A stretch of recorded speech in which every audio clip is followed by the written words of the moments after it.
Hello guys, i-share ko lang sa inyo no. Ito kasi nangyari kahapon. Biglang may tumawag sa akin kahapon na agency. Ah, ang pangalan ay September Star.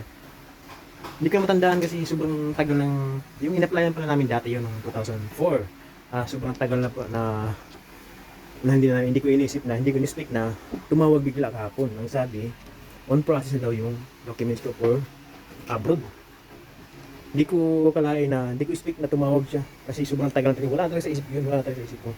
Itong sabi niya, sila daw yung taga September Star na nagpo-process papuntang abroad. Unang hanap niya sa akin is kung may license na ako. Tinanong ko anong bansa, New Zealand pala.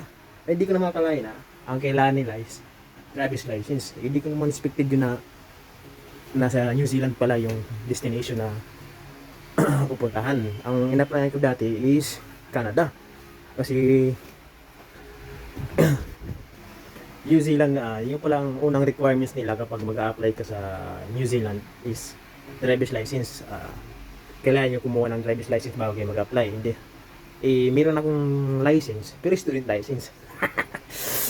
Student license na expire pa.